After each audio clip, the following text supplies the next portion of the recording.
Welcome back to Teaching in Scrubs. We have a fun conversation today. Well, hello, Sarah. Hello, Sarah Craig. Full transparency, we're, less than 4 weeks out from the next semester and also trying to take a little bit of refresh time, Right. focus on other projects. And so also feeling the need to get something out to everybody and really talk about that big picture of the semester and how you prepare yourself for it. Yeah. I think what's driving my interest in this project is knowing, like we talked about in the last episode, um, knowing there are people who are looking for resources and trying to figure out, what do I do? What do I actually do in this job that I'm excited about, right? So yeah, that's kind of that's my why in this is just trying to get fun information out there and create connections and a network with other clinical faculty who do this job really well, and I want to hear what they do and learn from them. So today, would love to hear from you, Sarah Craig, as the kind of the big picture. If I'm a clinical faculty or a clinical instructor preparing for the semester, the upcoming semester, what's that you always use what's the Google Earth picture of what I need to consider here? So, can you talk a little bit about that? Yeah, the Google Earth view, the Google car is going by our site, and there we are. What am I doing here?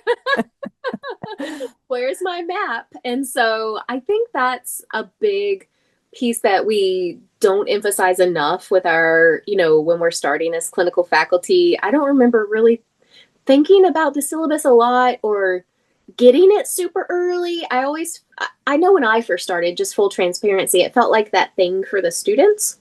Yeah.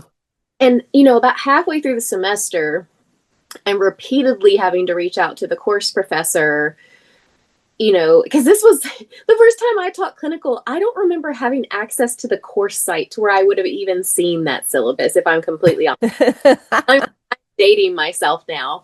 And so now I realize that that document is super helpful as a checklist for me. Yeah. Because students, although they have it, many of them do their due diligence to look through it.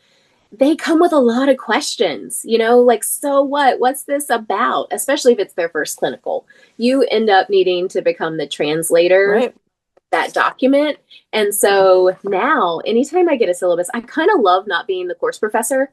As the course professor, you're putting it together and then putting it out there into the world. And then thankfully, colleagues like you reach back out with good questions that help me think about it and Hmm. get prepared. But when I'm the clinical faculty or the lab faculty for a course, I love going and making a checklist, but also trying to anticipate what, if I have a question about it, the students are going to have a question about it. And I don't make up my own answers. I try, because there's this aspect of, if the syllabus is there to hold us all to certain expectations and goals of the course. And if I kind of create my own syllabus, which I'm sure I did back when I didn't even know what it looked like, I was kind of becoming divergent from the group and not being a good support for my clinical faculty. Like, the more Right. we're all age and trying our best to do the same thing, we have good consistency of standards, Yeah. but we're also not setting ourselves up for incivility between groups as well, which Right. I've learned over time. But early on, I was just trying to navigate and figure it out. But now I'm kind of like, that syllabus is the guide, and I'm the translator of the guide Yeah. there on the unit. And it's got a lot of important information in there of, like, what should the students be doing in clinical? Am I introducing things to them? Am I reinforcing content, skills, assessment? Or am I really supposed to be saying they're safe to do this thing or not? Right? Like, what Right. level of high stakes are we at? Right. Right? Or Like, what are the objectives of the course? Because that, I shouldn't be able to create those on my own as the clinical faculty. I should be in concert with the bigger picture of people who have planned the whole curriculum. Like, where do I fall in this? Yeah. yes. And yeah. And then, what did they learn before they got to us? Like, Hmm. we have become really adept at reaching out to the faculty from the previous semester to make sure we really understand, so we know what can we reinforce and expect competency in by the end of the semester, and then what's brand new. Okay, Yeah. what's the first time teaching them or coaching them along or guiding them along? And how do we help them make those connections, right? Um, Yeah. and that expected performance level, every school is different. Hmm. Other really hard concept is we're not precepting a new graduate nurse that's going to be off orientation in 12 weeks or 8 weeks. We are, teaching someone who is months to years Yeah. away from that point in their career. And, Right. so I think it's always important to use the syllabus and the course team to help us focus in on the learner group and really, again, Right. designing that environment like we talked about in the last episode so that we are really meeting the needs at that level, but helping them kind of prepare for what's next, so Right. we starting point, and then the syllabus really helps us see where we're going and what the expectations are. And the other important things that are in there that are so important to kind of prepare for: what if I'm sick? What if a student is sick? Yeah. What if there's snow? What's the plan? Who will communicate that plan? Or will I go to some website and find that information? Right. Right. Especially we're going into January. And so emergency preparedness is very much on my mind. Right. How do I find that website that tells me if the university is open or not? Yeah. Yeah. Some of those pieces to have together that are usually, in the syllabus or linked, right? That I can kind of bookmark. Yeah. I So think thinking about it really as truly as like the contract and like driving document of the course is a really great way to think about it. You touched on this is in incivility between groups, but just general like being consistent and having a fair experience is totally something our students deserve, right? So like if I'm here teaching people the intricacies of how to place EKG strips, and then someone else is over here focusing on saying hello, right? Once that person who didn't get the EKG strip shows up on, a different unit or didn't get the hello, like there's just this mismatch. So it's great to show the EKG strip thing if you're on a cardiac unit, but we need to make sure the students can also say hello and have a conversation and do some of the fundamental things that are required in, you know, every this particular course. Right, right. So just having the good foundation. right, Um, yeah, right. and I, No, we are setting them up to go to the next setting that is right. different than our setting, and so that common core should be well laid out in the course syllabus. Yeah, Yeah, yeah. for the Okay. students and the faculty, absolutely. Right, right. And I think the other piece is if you do have something that you have questions about, kind of knowing your resources. Every Mm-hmm. set up differently. Is there a clinical faculty lead? Is there a clinical coordinator? Is there only a course professor? So who is Right. that person? And never feel intimidated to reach out and say, I have a question about this, or this doesn't make sense. Because if it doesn't make sense to you, it's not going to make sense to the other 120 people that are participating in this course, right? Right, right, And and a lot of times these syllabi go to the clinical unit as well. right. And so if it doesn't make sense to any of us teaching in the class, right, we want to fix that. Yeah. And I think ultimately recognizing that we as the clinical instructors represent the syllabus. So we have to kind of take ownership, like you said, because it's not reasonable to say, I don't know what they meant about the syllabus. No, the they is you. Right, So right. even though you didn't write it, you represent the course faculty and need to be on the hook to understand it and interpret it. So Yeah, yeah. yeah. And to have good high quality for the students, you do need that continuous quality improvement. And so feeling like there's the ability to approach and offer suggestions is so well received. Yeah. Right, So right, much right, right. kind of trying to create your own course out of everything. And so kind of the other big pieces that are in the syllabus or on the course site should be provided ahead of the next semester, unless you're kind of jumping in and taking a role on last minute, right? That Hmm. happens too, because we're always in need, just like the hospital of Right, staffing. right. The semester schedule, right, Hmm. should start with when's my faculty orientation day or when's the welcome back or when's the Zoom call, right? Like however the school communicates with their large group of faculty. When should I expect that initial welcome and orientation? It could be asynchronous, but when do I have to have those things done? And then it should have, when's my hospital orientation day, Hmm. students, or my first clinical day on the unit. There's variations of how you start. Right. What does that first orientation day look like? Understanding kind of the expectations of my attendance and participation, and again, deadlines for getting certain deliverables to the facility or to the School of Nursing. And, the other important communication points that I want to make sure I get on my own calendar. So, when will I have my student roster so that I can reach out to them with a welcome letter? Trying to do that ahead of time so that they have time to prepare is so important. Yeah. And then when are faculty meetings, if there are any, because usually having those ahead of time makes it, much more likely that I can attend at least one of them out of the Right. semester, especially that first one when we're trying to have some grading consistency. Hmm. And then overall, how many clinical hours is this particular course? And what does that look like from week to week? Are there any variations so that I don't, you know, get there earlier than I need to, or get there late, or end early or too late? Because we really are accountable to the boards of nursing for our hours. And Right. so sure that those hours are represented in the syllabus, and that I have them planned out that way. And if they're not, that I'm consulting with the faculty early so that we Hmm. plan, because we always have faculty who travel for conferences, especially in the spring, and other professional development, right? Many of our clinical faculty have another job or more than one other job, and so Yeah. the earlier we can look at this schedule together and come up with a backup plan if somebody's going to be away, it's just really important. So as a clinical faculty, always kind of plugging in your clinical days as soon as you get it, and any of the other key course dates.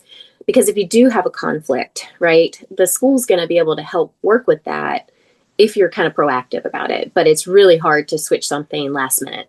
Um, oh, hello. Hello, buddy. Welcome. Welcome The to mascot for teaching in scrubs. Yes, totally.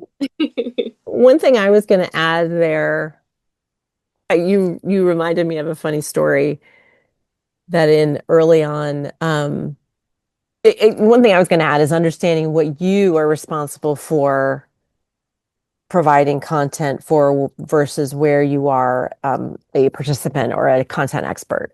And I remember on day one, I think the clinical schedule said orientation or unit orientation.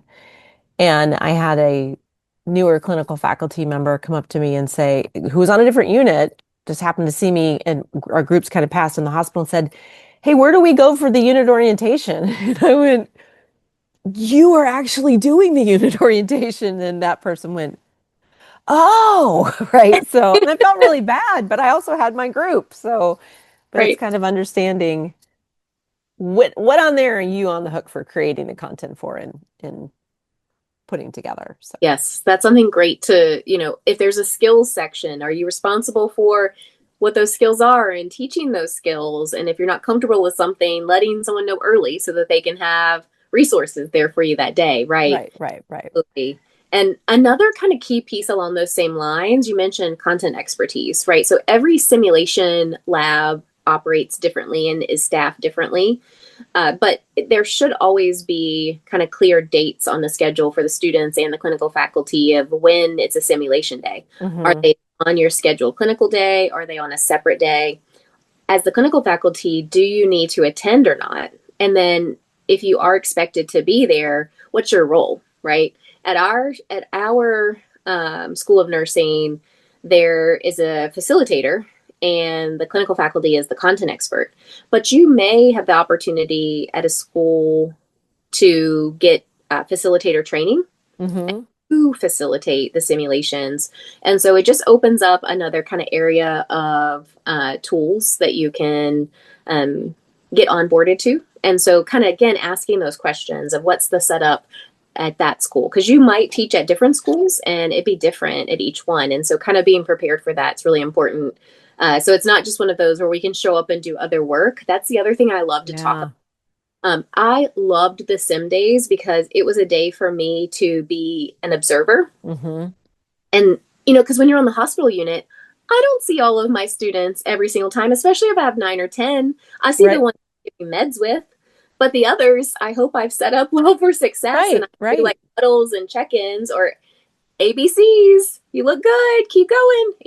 And check Yeah. in. But this is like the day where I can just see they are put in the role of the RN, and I Hmm. see how they manage that role, and I get so much that often I'm pleasantly surprised because I may have described or thought of a student in a certain way, but not gotten to see them in this full role, right? Where we're not giving meds and doing a lot of other complex things, but instead I'm getting to see them kind of take on the room and Yeah. own the room. And it just gives me a different perspective. It helps me see where I can challenge them. It helps me see where maybe they need a little bit more support and it wasn't as obvious, right? Right. They're side by side doing things together. Even if we're doing hands in pockets and trying to let them do a lot, it's still with real human beings. Yep. Uh, we do a lot more for them than we think we are sometimes. But in that setting, they feel a high level of stress to perform, but also no one's coaching them or guiding them or facilitating. It's really the onus is on them to do the right thing and to learn, right? And so there's so many great opportunities there that you can't get in the hospital setting. And so it's one of those where don't schedule yourself to be multitasking during Nope. it as you miss out on a lot of rich data that I think, uh, Absolutely. yeah. And it took me a little while to realize that because sometimes it can be intimidating if you're interjecting and trying to be part of the bigger discussion or do some of the same teaching things that you do in other settings. So instead, like, I'm going to be the observer, I'm going to be the assessor, I'm going to contribute, but really my student should be leading that day. Yeah. It's a nice mindset shift. Yeah. Yeah. I think it's, I think it's, I can think of a couple students I've worked with who kind of presented as kind of quietish. And then I watched them in that room and they just became this, they had this connection with the patient. In both of these situations, it was when we had a standardized patient. So it was a human, not a mannequin in the simulation setting, but just watching them talk to these patients and I just was floored like, wow, I didn't see that, right? And so it's such a yeah, being able to observe, giving yourself the time to observe is very helpful in understanding, knowing a lot more about your students too, especially also in being able to, if something happens in the simulation room that needs to be debriefed, really truly understanding what that is, so that you can be a part of the debrief, and if needed, be someone who could talk to course faculty about that if there were something that needed to be on someone's radar Right, from a right. It is student having it's a good challenges. to refer for other resources too. Right, right. Yeah, again, things you might not see in other settings, and just a different assessment environment, different learning environment, and it really does help with you coming in with the thought process of being clear about your role. I find that question a lot of what exactly am I going to be doing, and I've started to realize that's because maybe someone teaches somewhere else Right. and it's different. So I appreciate that question that people want to make sure they're coming prepared, to the full extent they need to be. And, even asking to spend a little bit of time observing in another sim to see how the other factors Hmm. can be really helpful. And the last thing I'll say about sim, I can get excited about it. I So know, I be know. back. It's good stuff. It is uh, how you approach it is kind of how the students are going to. If Yes. you're just kind of like sleepy and setting back or not engaged, your students are going to feel like it's okay to do that too. And Right. those are fun, exciting learning days if we make them such, right? And Yeah. I think you kind of have to set that stage. And it helps the sim team. If you're working with a sim team, it just helps for a really collaborative time. The other really nice thing is sometimes the sim team ends up being your support system if you need to bring the whole group over to work on a skill. So it's a nice networking opportunity too, to say, my whole group has not gotten to, start primary infusions. Can I bring the group over Yeah. during conference time and work on that, right? If you've made some of those connections, it's a lot easier to facilitate. And then kind of the last few things when we're thinking about Google Earth view of the semester is what am I going to do that first day? What does orientation look like? Is it set up in a way that it counts as direct care time? Hmm. At school it must be, right? So there is a pre-conference time to kind of set the stage for students, but we have to actively be doing assessments and um, pulling together a care plan in the electronic health record. And so we have a very intentional orientation day so that it's more of a true direct care learning experience and less of a only a scavenger hunt or only learning, the layout of the unit, right? And so not only are we kind of making sure that students are oriented to the environment, but we're starting to do some activities to lay the foundation so that we can have a full patient care day, every week after that, right? Right. So I think that's definitely an area of learning what others that teach in that course do and Yeah. what are the expectations of that orientation day. Or is the orientation day not direct care hours and you truly are just learning the layout of the setting, types of patients, equipment, different things like that, right? You might go to a facility where every piece of equipment is different than what students trained on. And so kind of knowing some of that ahead of time helps you set up that day because you do have a lot of freedom in how that time on the unit looks. But again, you're going to have people that give you really great pearls and advice on what sets you up for success that day. Another thing about the orientation day, and we'll get into this a little bit more, but it is so important to set the tone. Mm. So, from your welcome letter of introducing yourself, what type of teacher you are, what your expectations are, you want to build on that when you meet them, right? You want to meet each of them where they are. I love when you say put yourself in the student's shoes, right? You want to be that kind, approachable, faculty member, right? So that in a situation where you need the students to come to you and ask for help that they're going to do it, right? You Right. need to tone, but you also need to set professional accountability expectations Yes. and have a rationale with it, right? The adult learner needs to understand why, Yeah. especially when they're newer to a setting, even when they have previous healthcare experience of some sort. Sometimes you've got to reorient them to being Yeah. a learner. And Yep. so I think that's, if I had to say kind of an area of anticipatory guidance for the orientation day, what's the structure look like? But then what expectations do you set that first day? Yeah. We both have some that are critical for us. I think both of us care very much about infection control. We care very much about distractions, such as Hmm. smart devices and their use and misuse in the clinical setting.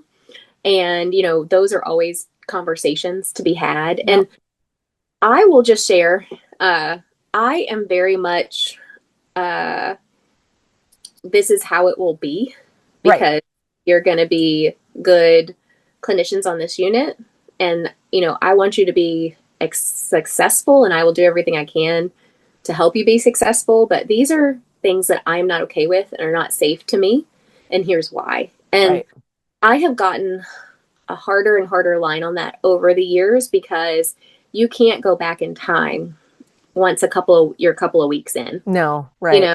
And so it's my one list that I always refer back to. And there's a lot of really great lists out there of what you should cover that first day. Sometimes your course faculty have them. I feel like I always look at the one in your toolkit as well, including your welcome letter and your scavenger hunt, because it's something that I always want to make sure that I focus on because it's meaningful for um, getting a group of individuals to buy in Yeah. and become a team, right? If we Right. set expectations from the beginning and they agree to them, Right. it, I feel the momentum and building so much more versus, and if someone does have a professional accountability concern or issue, those are always hard. But if you've talked about them at the beginning, I feel like as a new faculty, I always felt more confident in calling them out on it and trying to redirect and correct than if I had never mentioned it. So it was Right. about being new and trying to maintain standards and accountability that if I had those conversations at the get-go, it just made it smoother. Yeah, yeah. I think I know I want to be the nice guy, right? I want to be the fun clinical instructor, but it's really critical that I establish those ground rules on day one so that we can have a really good time together, right? And I always think of like I want to be nice to the person who's late to clinical or late with assignments. Um, but I also want to be fair to the people who are getting everything on time and showing up and doing what the true expectations are. So, I mean, that's to me how I really kind of go, okay, these are the non-negotiables, just like you said. It's not like, "Oh, I hope you can do this." No, you must do this to be successful in this clinical. We're not going to have our cell phones out. We're going to be, we represent our school of nursing, right? So it's just baseline professionalism that we are teaching in that, which is a big part of what that first day is. And the other way I think about the first day is also it's just like the day to get the nervous Nellies out, to get to know what we're dealing with. Like, so I love if I can get some students to go to get vitals, right? Or do an assessment depending on where you are in your nursing journey. Um, and taking the time to just know that you can sign into the EHR, that you Right. can get into Pyxis or the med station if that's part of your curriculum. Knowing that your badge works to get in the door. Like half the time, people have to make a phone call or I don't remember my password and it expired, right? So I say, okay, today is the day because next week we will be able to start the day and go get report on our patient or do whatever is part of our day. Oh, and that's a great one too, Laurel. I love that all of those things that can stop you in your tracks because you don't have access to, like having that smoothed out by week two. Yep. The other thing is practicing giving report to each other. Oh, I That's love great. that. And I always forget how much they're like, it's information overload. I see them frantically writing when they are hearing report, right? Because that's Yeah. a skill, that's a learned skill. And no matter how many times they've done it in a classroom setting, it is never the same as when it's like for real, right? No, and that's something that I put into my orientation day that is probably detailed enough that it wouldn't be part of a syllabus, right? But when I very early in the morning as everybody's like waking up, right? I go, "Okay, get a piece of paper. I'm gonna give you a report." And they're like, "What?" And I give them report at the speed at which I give them a very thorough report at the Mhm. speed of which an RN would give report, right? And not somebody who's getting updates, but a brand new, and I kind of try to throw in some flair of like, oh my God, I'm really tired. I don't even know what the last labs were. I didn't get a chance to check. And I didn't give them the pain medication at 6 because I was helping the other patient. I mean, I'm like doing the stuff, right? And they're looking at me like, what are you doing? But they're writing it down. And this is a really fun exercise because they get a chance to take report. But then after that, we go, okay, what are your priorities with this patient? Tell Mhm. me let's just in no particular order right now, tell me all the things that you've got to cover. High blood pressure, no pain because we missed the 6 a.m. thing. Labs didn't get done, you know, needs to walk the hall but hasn't gotten up. Oh, skin breakdown, all the things. And now that we've addressed them all, let's pick the ones that are priority, right? And why. And that is a big, huge help for them of realizing, oh, this is part of the job, right? I find that exercise so valuable. Yes. And it's a fun way to get started and people get like, oh, we're doing cool, real nursing stuff, right? Day It one. does. It helps them prepare so much, and it helps them see that process of critical thinking in action, Right. right? The judgment, and helps them. You're really doing a good job of coaching them through that by practicing. And I think they value it very much. I mean, I feel like that's something they always write about in their post work and reflections, Hmm. those types of activities. Yeah. And Yeah. so, the kind of the last couple of orientation pieces is I ask them to set up a group chat and add me to it. Hmm. Yep.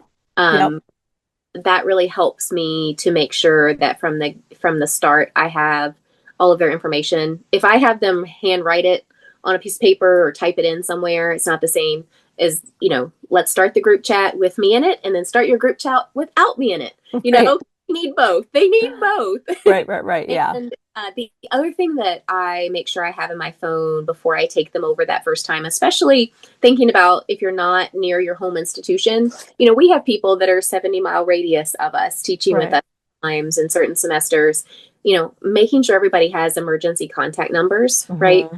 I don't want to send an email that I hope someone responds to within 48 hours if I need, a quick response. And Right. so I also don't want to type them in an emergency.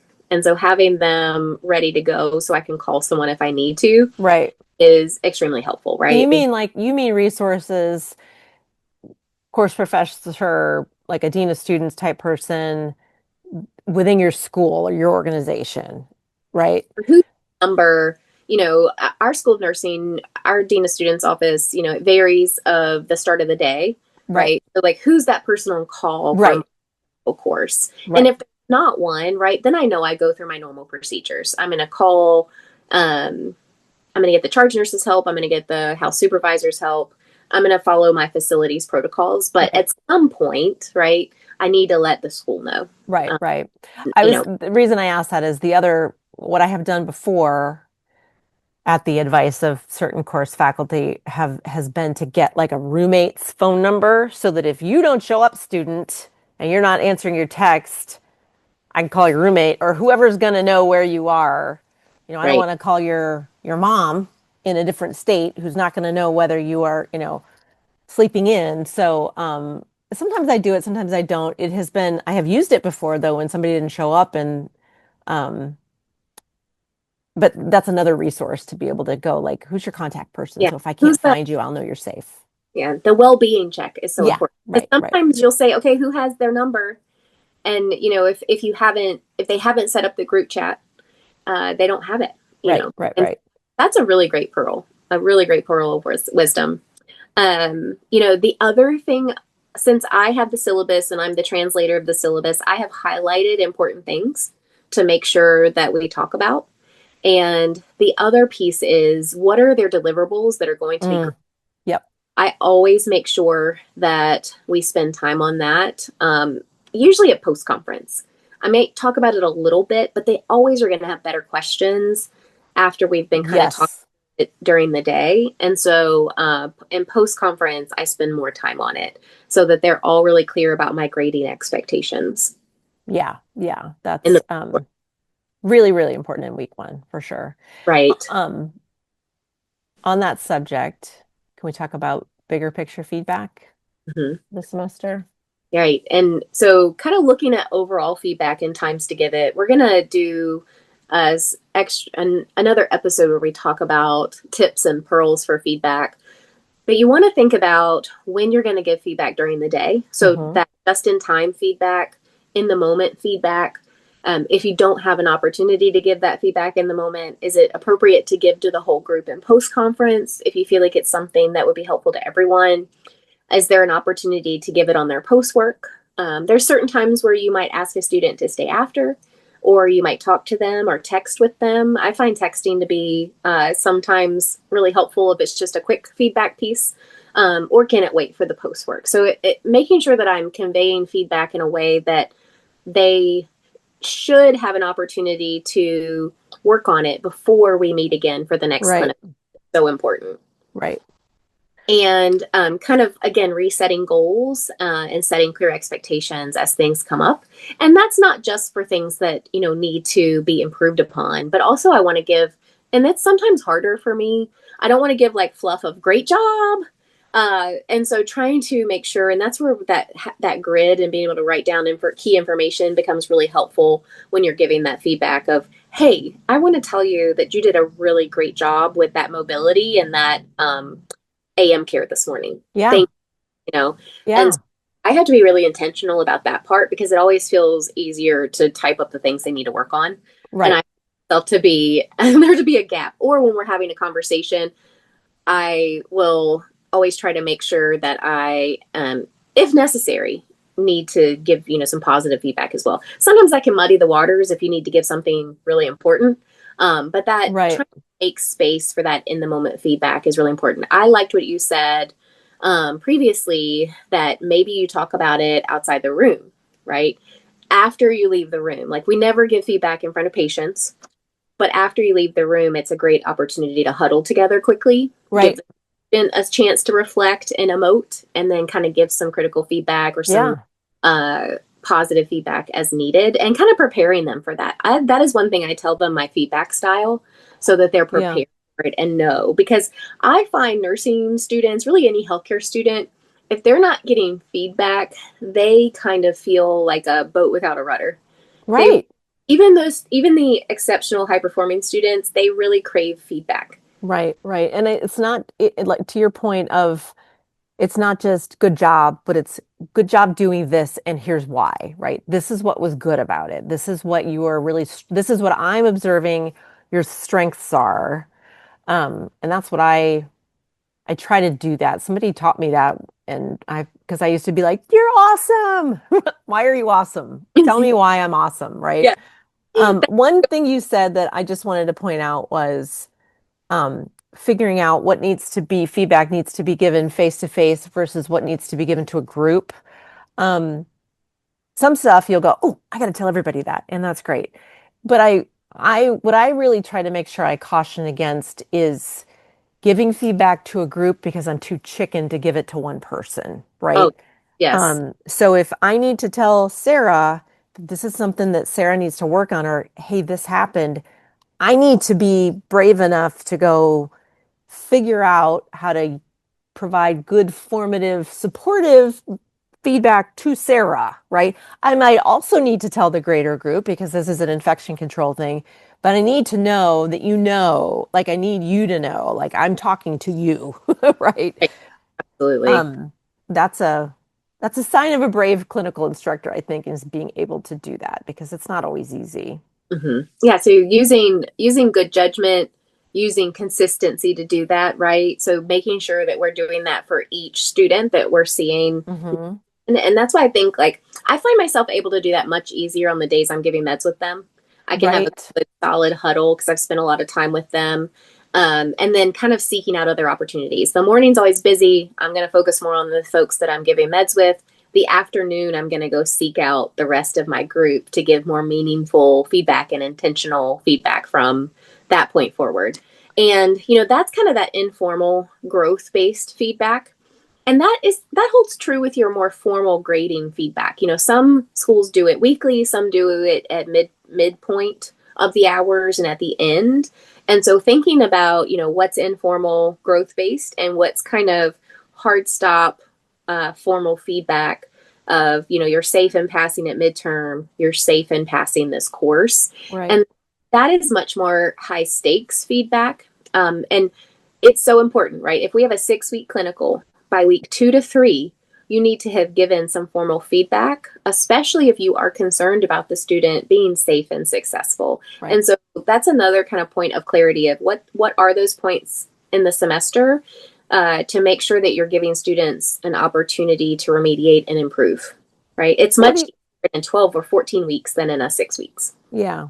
I know we're going to totally get into this because feedback is so important. But what do you do if you're in week three and you're like, I don't know. I don't know about this one, but it's Mm-hmm. only week three. Like, Right. what do you There's recommend? Do I give them another week? Maybe I didn't observe them enough. Sometimes I will talk to the other staff on the unit and get their input. If I'm not able to do that, of course, I'm going to talk to the student too. Again, that opportunity to talk one on one of I am observing this and I'm curious about your thoughts. So being really open with the student so Right. that blindsiding. The other thing is, I know that the semester is going to go by extremely quickly. And it takes a while, even if you have a very resource intensive institution, it's going to take a while to get the student in to some additional resources Right.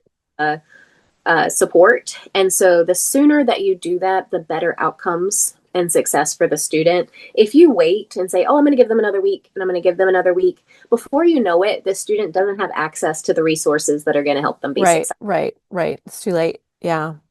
Yeah. And so, I think if you've never done a midterm or a final semester evaluation, that is something that you really do want to work with the course team to go through and make sure you understand the process. I always found that so helpful. to kind of talk through. And usually that's what your course meetings are about, is making sure that we're fairly and consistently evaluating. And then it's an opportunity to ask questions if we're not sure how to um, translate the rubric, right? So Yeah, that we kind of calibrate. are right, that we are correctly categorizing the students. It's so subjective. How do you make the subjective objective, right? And so those are much more formal and usually a part of the student's permanent record. So it's so important to get that right. I find those to be a challenge. You also need to have the narrative with it. Because if you give someone a does not meet or an unsatisfactory or whatever terminology that's used, if you don't provide any narrative feedback with that, you're going to have a student who shows up in tears and is As to unable. why. Yeah. Right. So it's so important to have those conversations, Yeah. not just have it asynchronous feedback. Right. And I think part of it is understanding how the clinical is graded, right? So if they're getting a numerical grade, that every mark on a weekly evaluation or whatever the grading mechanism is going to adjust that grade up and down. That changes things from a how much the student is affected by feedback, right? Hmm. We are fortunate in having a pass-fail clinical situation that we have organized such that it means I can give some pretty great feedback and remind the student, remember, this isn't going to change your grade, right? I mean, if you don't fix it, it will. Like I will tell them if we get to the point where people are still nervous and I know we're rocking and rolling, I will say, secret, you're all going to pass and you're all going to get 100. So take my feedback as how to get better in your practice and be the best version of you, right? Not be so points focused. Right. Don't be points focused because you're going to get all the points. So that doesn't always work though. If you do have someone who's at risk for not passing clinical, or if you've got a points based system in which the difference between a 95 and a 90 is going to make a huge difference, right? So that's kind of, but it does help to understand how the grading works so that you understand how the feedback can be received sometimes, especially for people who are focused on grades, which is a reasonable thing in nursing school. Absolutely. That's a great point. So let's shift and talk a little bit about meaningful recognition. Yes. There's so many aspects of this. Again, you go back to the different groups that you're working with, the different balls that you're juggling. Hmm. I think as a clinical faculty, making sure that you're encouraging your students to do the course evaluations. Yeah. So at our institution, we have to have a certain number respond in order for the data to be populated. Otherwise, we don't get the data. Right. So helpful Which to is get hard when you only have 8 students. right. I think we have to have five, right, to be Right. able to get our feedback. And so asking them to help, but also coaching them on what professional feedback is. It's a nice opportunity to get them ready for peer-to-peer evaluations and feedback, when they're practicing Hmm. nurse. And another kind of thing about meaningful recognition is thanking the unit or Yeah. thanking an individual nurse that has made a difference, or a nursing assistant or charge nurse. There's so many different uh, staff members on the unit that make it a meaningful experience for our students. And so encouraging them to do that. I myself bring thank you cards from the school. There's stacks of them at the school, and I'll just say, "Can I have 10, please?" And I will bring them the last Yeah. couple of weeks of the semester, and or students will make them. I'm like, it Yeah. doesn't fancy card.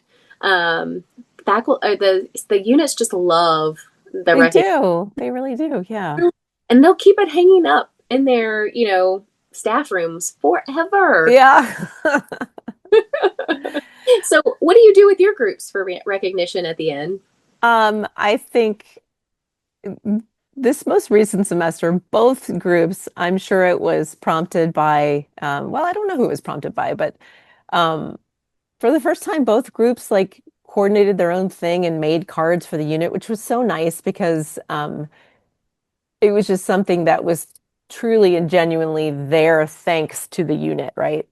Um, what I do is I try to make sure, like, so I will encourage that, like, hey, it's the last day. I do something with my students.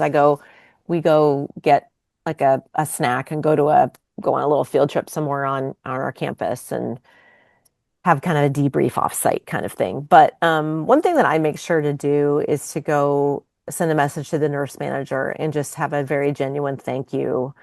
Um, and just thank you, and here's why, right?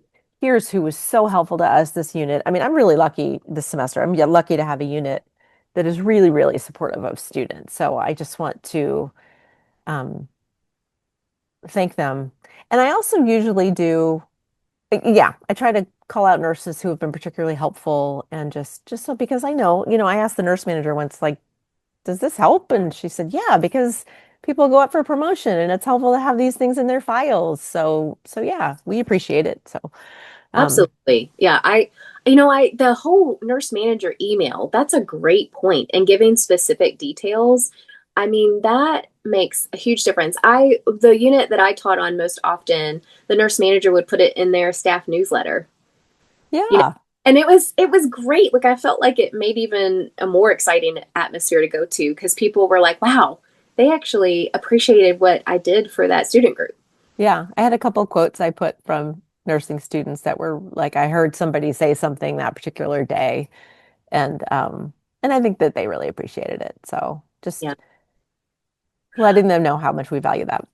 Well, I'm thinking about getting, as a clinical faculty for a group going into practicum, encouraging them to submit for certain awards that a certain facility offers. Like our facilities are part of the DAISY Foundation Hmm. system. And, there's the big DAISY awards that are during Nurses Week.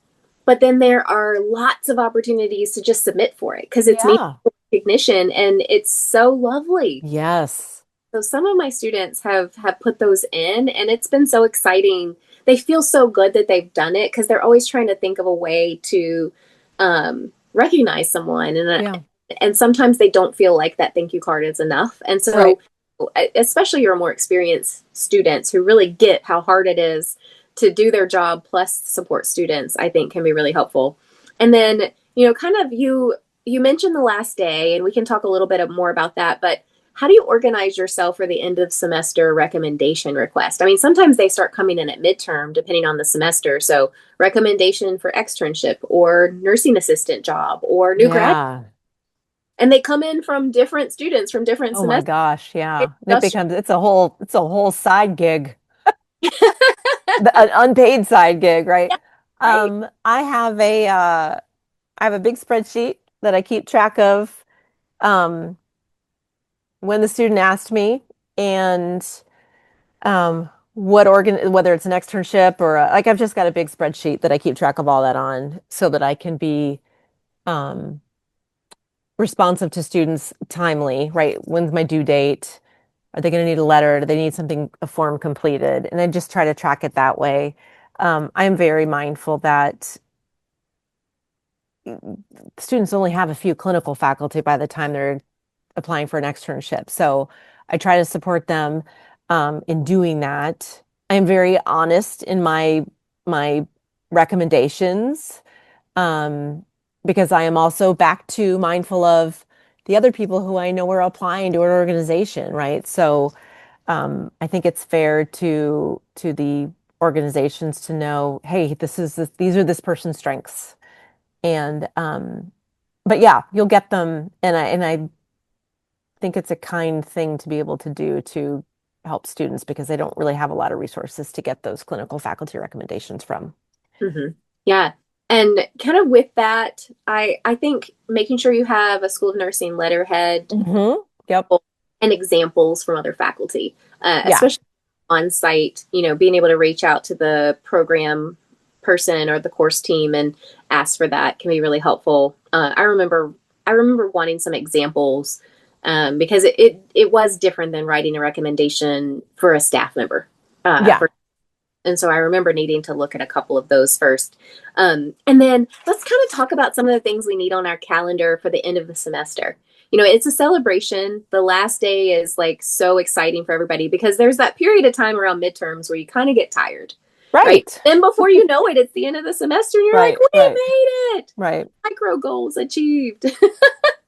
um, I so Yeah, tell me a little bit more. You said you kind of have a debrief somewhere off site, right? To Yeah, I prep have a debrief of up. students, and then I've got a pretty robust to-do list that starts to create itself in terms of, um, grading the final work product that has been submitted, providing a final evaluation. Um, here's a tip that I have just started to do in the last 2 semesters. I take, um, as part of the final evaluation, like I will make some extemporaneous notes so that if this person contacts me in 3 years, I'm like, okay, I know who that is. And I know specifically kind of where we were at the end of this semester. But I will write, here are this person's strength, here's this person's areas for development, and I will include that in their final evaluation. So they are very clear on kind of what the picture looks like, right? Mhm. And then that text there will help drive a recommendation letter. So I'm not trying to in 2 years go, what did Sarah Craig like do? Right? Like I've got some really good feedback here that I can talk about. I also, just back on recommendation letters, the other thing I also look at is like, if I'm getting a form from certain institutions that are, what are the categories? Leadership, this, then those are the things that I try to address. Like the student's a strong leader, the student's a strong clinician, so It needs to work on time management. that helps me figure out categories, right? But so end of the semester, I am making sure I'm providing some good feedback in a final evaluation, or even if that's not required, writing down those notes for myself so that when they do ask me for a recommendation, I have those. Or just if there were issues or grading questions, I've got good notes that I had made. And then I think the next other really important piece is having a faculty debrief. So if the course is organizing one, then I can participate and give feedback as to what worked well and what didn't work well. That's critical. If they're not, but I have that feedback, I want to get with the course professor and make sure I provide that to you. Um, if I am a kind of in charge of coordinating those clinicals, I really want to get that feedback from each of these clinical faculty, like what worked, Hmm. what was good, what was challenging, what made your life harder this semester? Because I don't want to do that, right? Right. Um, Yeah, but I we do, say this to each other. We want to design things so that our faculty are focused on teaching during the clinical day right? and coaching clinical performance or whatever our goals are of the semester. Right. Yeah, So any feedback at that point is so helpful. And then yeah, you always keep track of that because with sometimes we don't remember the next time we teach the class. yeah, yeah. You'll find that document that you wrote a year ago. Oh, we said this. Okay, let's do that. Yeah, well, and I think along those same lines as a clinical faculty, like once I'm done with the semester, I'm done, right? Everybody kind Yeah, of finishes at a different time because of the calendar. And I always have to put the due date on my calendar of when grades are due yeah, because I always forget there's that time frame where the course faculty needs the grades so that then they can calculate everything and upload everything for their final grade. And right. so I need to know that like deadline of the week before that. Yeah, What's exactly. my time frame here so that I make sure that I hit the ultimate deadline? Um, I find that to be very helpful. I also look at my notes because you know me. We're going to talk more about this when we talk about grading, but I also organize my notes for themes of things that I might hold to give feedback in another semester. Like Hmm. I started a Word document of just common themes that I find myself giving feedback on to certain learner groups every semester Yeah. because it just saves time. And so those things I try to save from semester to semester, have a better organizational system so that I am saving myself time and easier to say yes to teach again. Right, I know I right, have some tools for next time. Yeah. right. Okay, this was a fun one. We got into the weeds. Next Hmm. time we'll talk about the day itself. What do you do in a clinical day? So, I'm looking forward to okay, it. awesome. Thanks. All right. See you later.